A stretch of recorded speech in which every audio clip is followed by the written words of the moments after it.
Blog Talk Radio.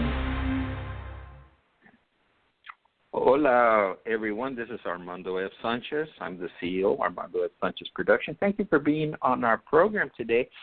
Today's Blog Talk Radio show, it brings up a very important topic, something that is very dear to my personal heart, something that we keep doing, and something that needs to be sort of learned about worldwide and locally here in the Los Angeles, Southern California basin, something we can participate with.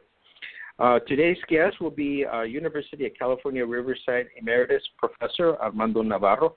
Had the pleasure of knowing him over many years, and I know that his work has always been very consistent to be able to awaken us and make sure that we know what we're doing in terms of being able to see the future, especially in the area of politics, the Mexicano and Latino campaigns.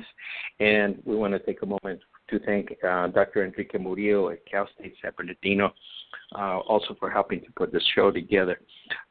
Just a brief overview.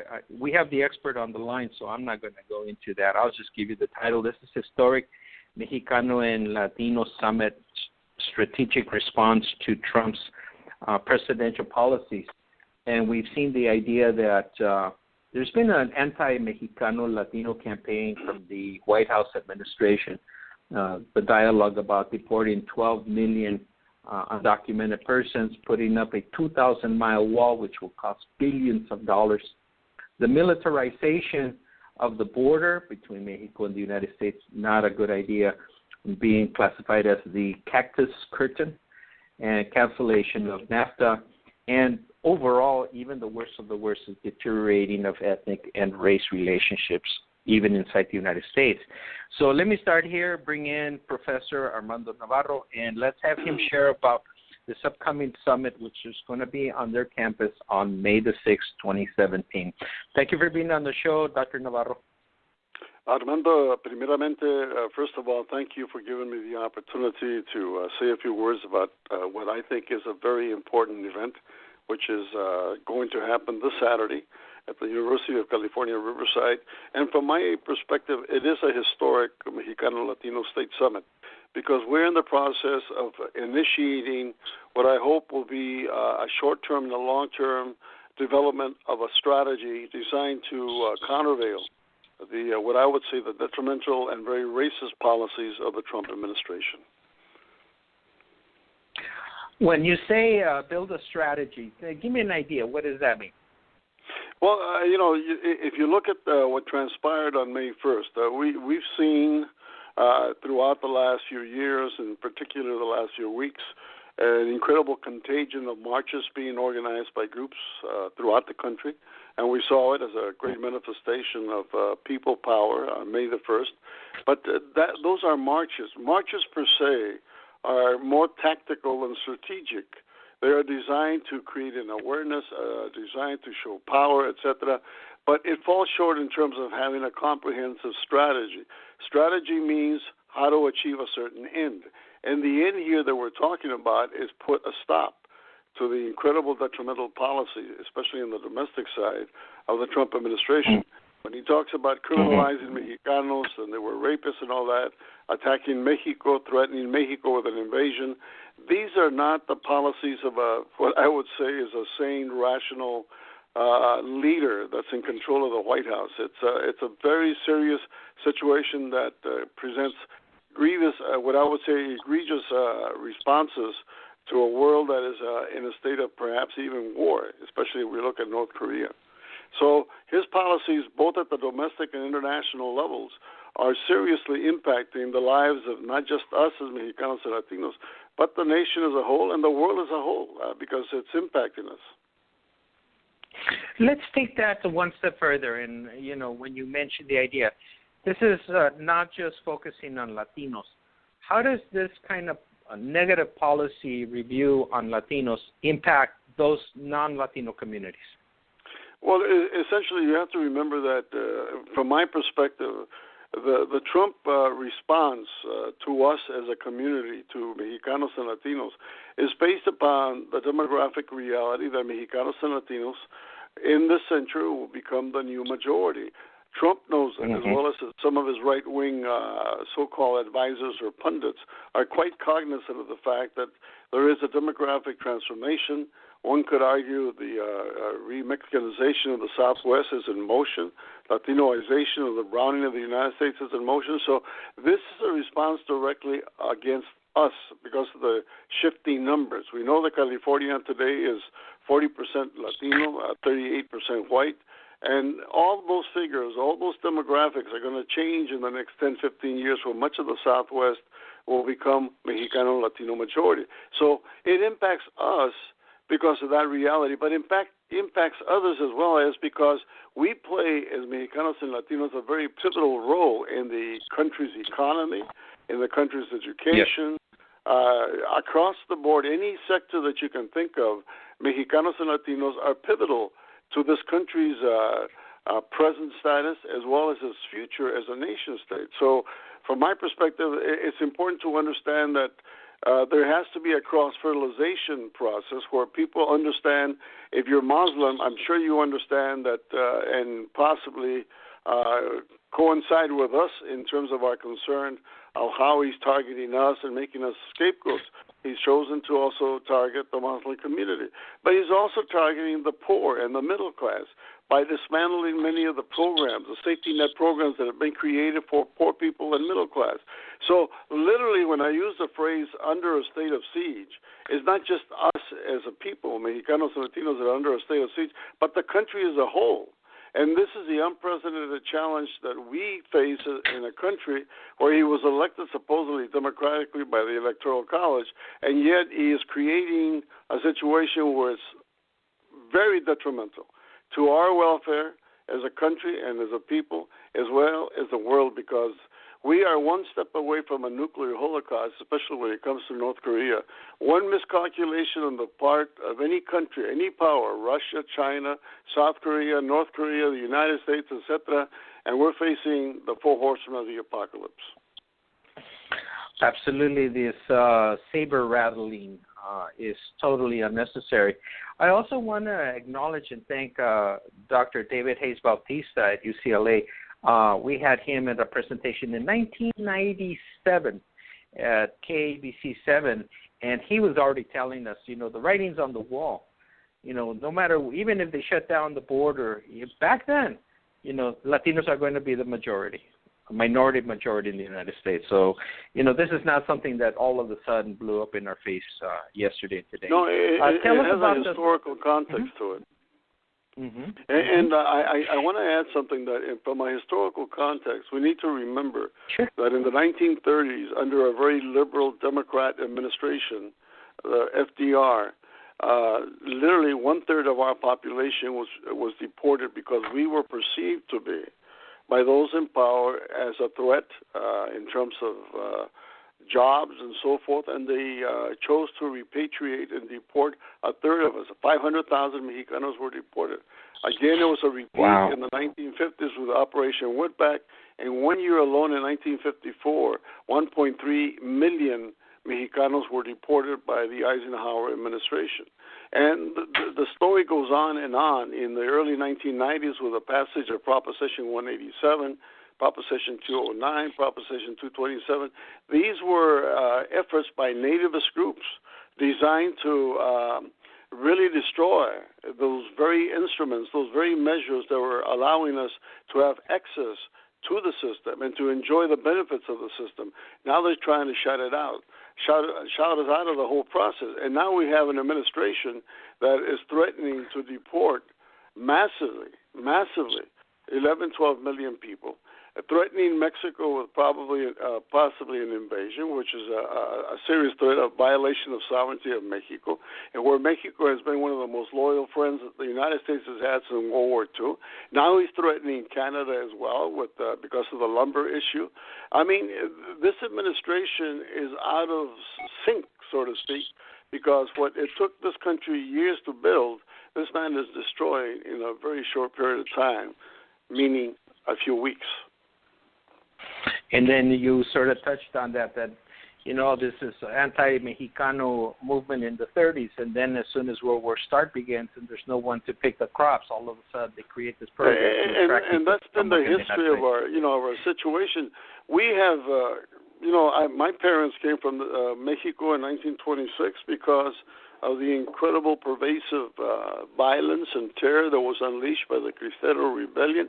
They didn't come here to stay permanently. Their dream was also to return to Mexico, but they never returned because once you're here, they quickly ascertained that the situation was much better here than it was in the motherland, okay? So that's the situation for every undocumented person that comes today from Mexico or from Central America or any part. It is the desperation reality that drives the people to travel north in a perilous journey sometimes in order to achieve what they perceive to be the American dream, which is fast becoming the American nightmare under the Trump administration. And it's going to become the nightmare for people that are not also Latinos, and the farmers are finding out very quickly about that. And I've said this in the weeks that we've been organizing this summit since December, that to me, Trump is a manifestation of a historical repeat. It means that the similarities between the rise of Hitler in Nazi Germany in the early 1930s, 1933, are very similar to the rise of Trump in this country, because he pandered to the fear of a lower middle class, a rural electorate that felt very disconnected with Washington and the bureaucracy of big government and all that. And we've seen him shift his sense of power to try to now govern by the fiat of what? Executive orders.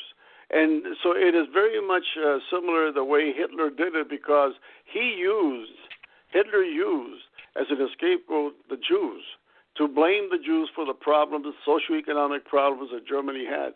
Well, in many ways, we have become the Jews of this country for Trump, because he has designated us as the target, as the scapegoats. We are the ones that are taking the jobs. We are now threatening, because of our numbers, the sovereignty of this country, and we must put a stop to it.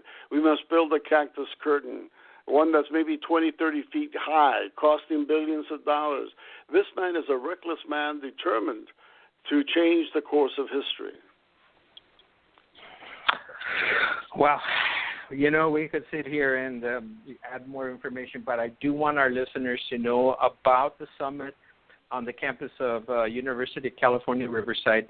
Let me just give you the highlight, sure. if I may, just interject very quickly, because I know you're pressed for time. To me, one of the highlights of the summit is that it's the first in the country by Latinos and Mexicanos, for Latinos and Mexicanos, but it's open to everybody. Everybody's welcome, because the tyranny and the oppression that we're experiencing is not limited to us. That's number one. Number two, we're blessed that we have as a keynote speaker State Senator Kevin De Leon. Senator Kevin De Leon is a very powerful politician, possibly the second most powerful politician in the state, and he is the author and is pushing SB 54, which is a piece of legislation to make California a sanctuary state. So we are lucky and very fortunate to have him as a keynote speaker, also Assemblywoman Luis Reyes, but also the program has a number of elected officials at the local level. It has most of your activist leadership that have been involved, especially this last May 1st, in organizing the marches. So it is a process that's bringing a lot of the segments and sectors of our community under one umbrella to begin the process, as I mentioned earlier, to develop a short-term and long-term strategy against the Trump administration. Like you said, strategy, the idea of a looking for a third-hand strategic direction. Could you tell us it's because, Armando, from my perspective, I'm a political scientist, but I spent 8 years in the Army. I was an officer in the U.S. Army. And maybe my military training kicks into my analysis as a political scientist. But from my perspective, I perceive the situation to be one that we're in a political war. Notice the word I'm using, political war. This is a political war waged by Trump and people that support him against us, and we must be cognizant of that reality so we can respond in a countervailing fashion with our own offensive, our own political offensive to counteract everything that he's doing, and not just by marches. We have to get beyond the march. Marches are very important. I'm not discounting the value of the march. I've organized many marches. But the fact is we have to look at organizing our communities, politicizing our community. We are 60 million people strong, but very little organizational development is taking place in our barrios, in our communities. Leadership formation is something that's a scarce commodity.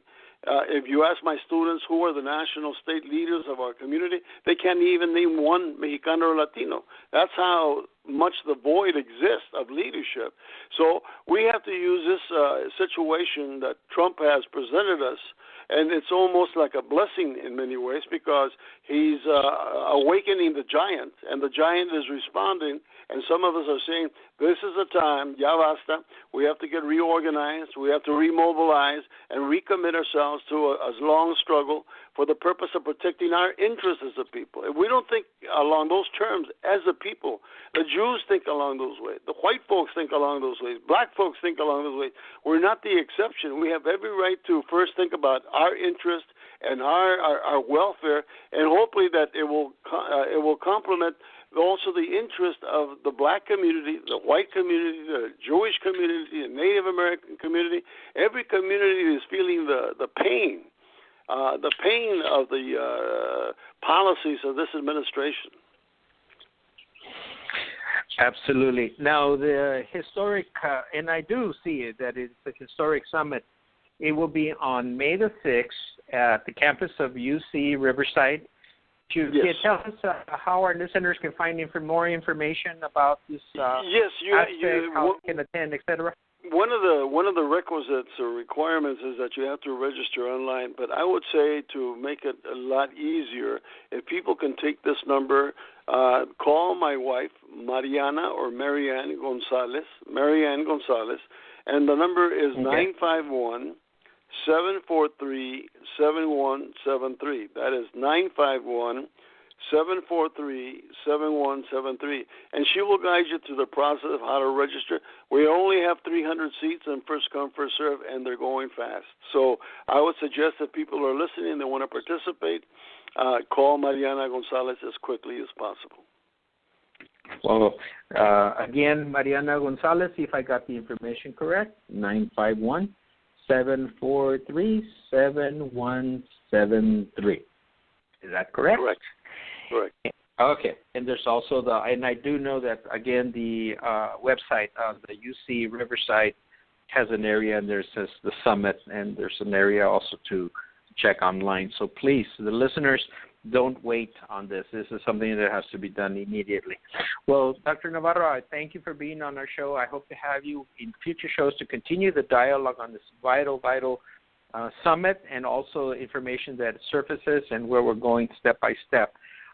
Before we close, we're going to give out the contact information one more, and then I'd like to ask you for your closing statement. So again, could you please give us the information on finding information about attending this wonderful conference on May the 6th, which is, I believe, from 9 in the morning till 1 o'clock, and parking and admission is free from what I understand. So could you give us the contact information, please?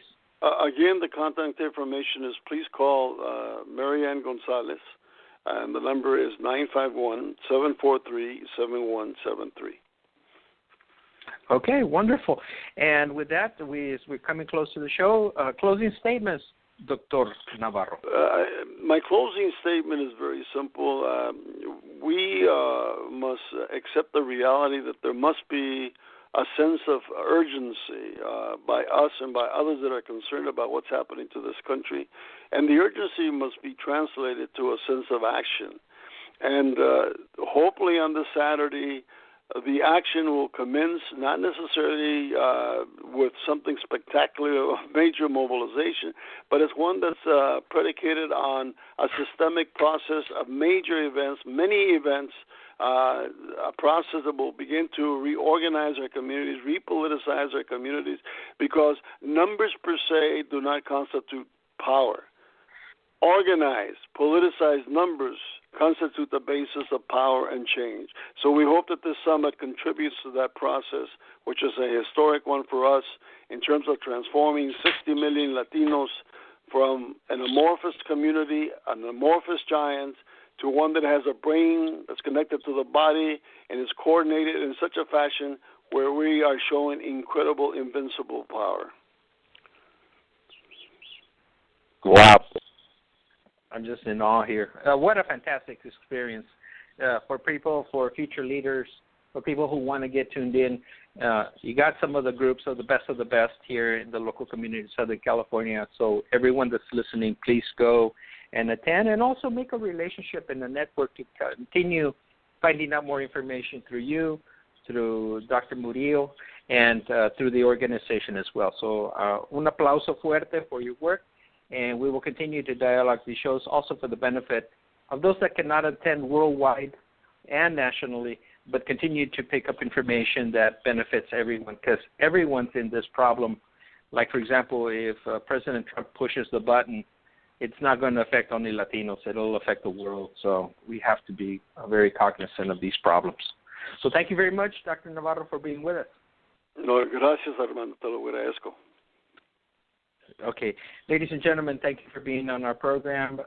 This show is available on demand 24/7. If you have any questions, please contact me at lsacnational@hotmail.com. You can also find me on Twitter, Facebook, and God knows what else. There's so much. LinkedIn, of course, Armando S. Sanchez. So thank you again for being on the show, Dr. Navarro, and the group, Enrique Murillo, and everyone who was attending and participating and giving this wonderful summit. Éxito to everyone, and we look forward to following up on what happened after that. Thank you very much, Dr. Navarro. Thank you to everyone. Adios. Thank you.